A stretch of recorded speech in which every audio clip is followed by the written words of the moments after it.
வலியற்ற varicose vein சிகிச்சை எளிய 30 நிமிட செயல்முறை 7847045678. மருத்துவம், பல் மருத்துவம், ஆயுஷ், செவிலியர் நலன், மருந்தகம், மறுவாழ்வு அறிவியல் மற்றும் அது சார்ந்த சுகாதார திட்டங்களை இன்றைக்கு ஒரு மாநாட்டின் மூலம் ஆய்வு செய்வதும் பல்வேறு நாடுகளிலிருந்து மருத்துவர்கள் வந்து பங்கேற்பதும் என்கின்ற வகையில் ஒரு அறிவிப்பு நிதிநிலை அறிக்கையில் அறிவிக்கப்பட்டது. அந்த அறிவிப்பு நாளை செயலாக்கத்திற்கு வருகிறது. நாளை காலை 10 மணிக்கு தொடங்கி 19, 20, 21 ஆகிய 3 நாட்கள் சுகாதாரத்துறையில் தமிழ்நாட்டு மக்களுக்கு வழங்கி வரும் சேவையை வலுப்படுத்துகிற வகையிலேயும் மருத்துவ ஆய்வுக் கட்டுரைகளை விவாதிப்பதற்காகவும் பன்னாட்டு மருத்துவ மாநாடு ஒன்று நடத்தப்படும் என்று அறிவிக்கப்பட்டது. அதன்படி கலைஞர் நூற்றாண்டு பன்னாட்டு மருத்துவமனை ஒன்று நாளை தொடங்கப்படவிருக்கிறது. இந்த மருத்துவ மாநாட்டில் வேறு எப்போதும் இல்லாத அளவுக்கு முதல் முறையாக 11,000 பிரதிநிதிகள் பங்கேற்கவிருக்கிறார்கள்.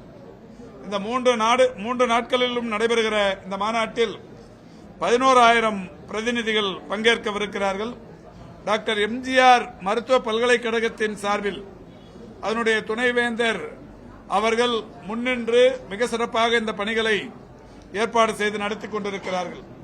நம்முடைய துறையின் செயலாளர் அவர்கள் கடந்த 3-4 மாதங்களாக அவ்வப்போது பல்வேறு ஆய்வுகளை நடத்தி பல்வேறு வகைகளில் பன்னாட்டு அறிஞர்களை, மருத்துவத்துறை வல்லுநர்களை இதிலே ஒருங்கிணைத்து இந்த மாநாடு சிறக்க எல்லா வகையிலும் உழைத்துக் கொண்டிருக்கிறார். அந்த வகையில் நாளை இந்த மாநாடு தமிழ்நாட்டு மருத்துவத்துறைக்கு ஒரு பெரிய மகுடமாக இருக்கும். தமிழ்நாட்டின் மருத்துவ வரலாற்றில் ஒரு பெரிய சிறப்புள்ள ஒரு நிகழ்வாக இருக்கும். 210 புகழ்பெற்ற பேச்சாளர்கள் சர்வதேச மற்றும் தேசிய அளவில் மருத்துவ துறையைச் சேர்ந்த பேச்சாளர்கள் இதில் பங்கேற்று பேசவிருக்கிறார்கள். நம்முடைய மாநிலத்திலிருந்தும் இந்தியாவின் வெவ்வேறு மாநிலங்களிலிருந்தும் பல்வேறு நாடுகளிலிருந்துமாக வந்து பேசவிருக்கிறார்கள். இதில் 27 சிறப்பு அமர்வுகள் நடைபெறவிருக்கிறது. 27 சிறப்பு அமர்வுகளிலும் மருத்துவம் சார்ந்தும் பல் மருத்துவம், ஆயுஷ், செவிலியர், மருந்தகம், மறுவாழ்வு அறிவியல் மற்றும் அது சார்ந்த சுகாதார அறிவியல் போன்ற பல்வேறு விஷயங்கள் குறித்தும் இந்த சிறப்பு அமர்வுகள் நடைபெறவிருக்கிறது.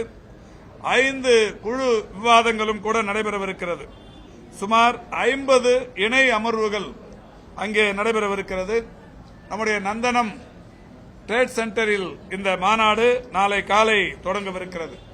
அது மட்டுமல்லாது சர்வதேச மாநாட்டில் முதல் முறையாக பொதுமக்களும் பங்கேற்று அவருடைய கருத்துக்களை தெரிவிக்கிற பொதுமக்கள் அமர்வு ஒன்றும் நடத்தப்படவிருக்கிறது. மாணவர்களுக்கு எண்டோ பயிற்சி திட்டமும் பொதுமக்களுக்கு மேமோகிராம் பரிசோதனையும் இலவசமாக ஏற்பாடு செய்யப்பட்டிருக்கிறது.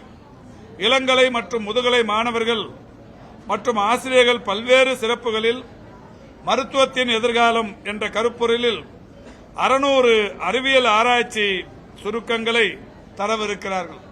ஒரு மிகப்பெரிய அளவிலான இந்த மாநாடு நாளை காலை தொடங்கவிருக்கிறது.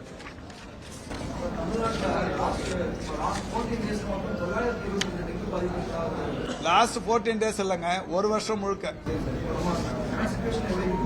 Daily 20 to 30. அதுதான் அதை ரெடியூஸ் பண்றதுங்கிறது மக்கள் கையிலையும் இருக்கு. மக்கள் கையிலையும் தொடர்ந்து எடுத்துட்டு போறோம்.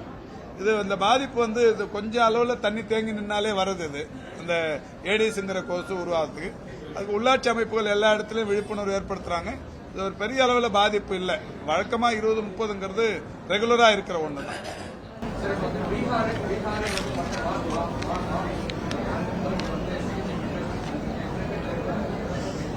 இந்த மருத்துவமனையை பொறுத்தவரை கடந்த 2023ஆம் ஆண்டு 1500 2000 பேர் வரை குழந்தைகளுக்காக இங்கே சிகிச்சை பெற்று நலம் பெற்று திரும்பியிருக்கிறார்கள்.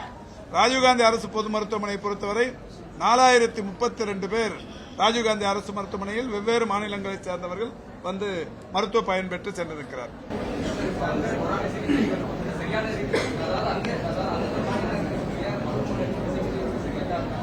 இல்ல அது நம்ம சொல்ல வரலங்க. இந்த தமிழ்நாட்டில் மருத்துவ சிகிச்சை நல்லா இருக்குன்னு ஃபீல் பண்றாங்க, வராங்க, நம்ம நல்லா பண்ணி அனுப்புறோம்.